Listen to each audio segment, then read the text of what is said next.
What type of diet is great for healthy fat loss? There isn't really one diet that suits everyone. Everyone's bodies are different, they react differently, but I'll tell you what, history, ancient Indian wisdom like Ayurved and modern science backs this idea of intermittent fasting.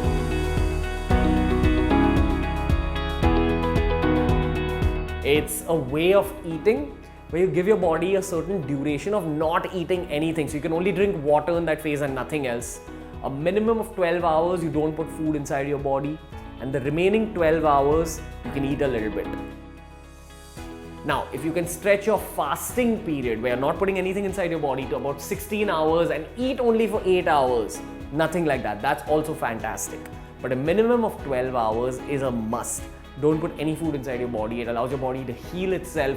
It changes up your hormonal profile in order to increase the levels of human growth hormone and improve your insulin sensitivity.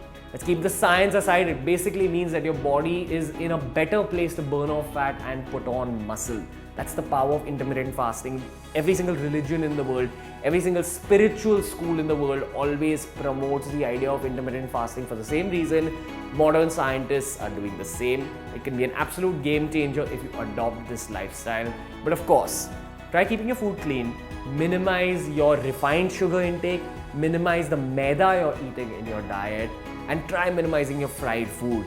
Try amplifying the amount of raw food you eat.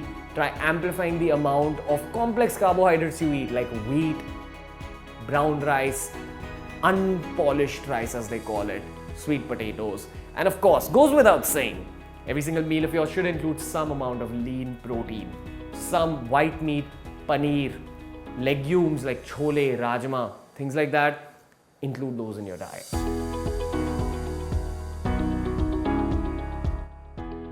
That was said. I was also one of the people who used to say that, and honestly, it's not that the Indian diet contains less protein-rich foods.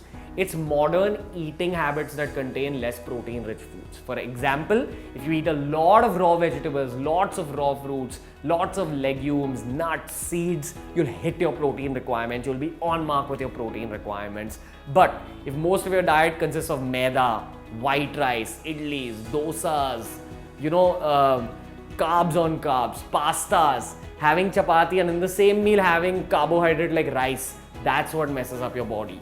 If you focus on protein sources like paneer, tofu, legumes, sprouts, fresh organic vegetables, you will get the protein requirements that you require.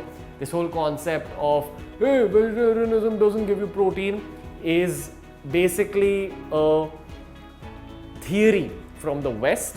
It's a theory that people say is an outcome of the meat industry kind of lobbying for itself. The world is turning vegetarian for a reason, and trust me, I've switched over from meat to vegetarianism, and this is the fittest I've ever been in my life.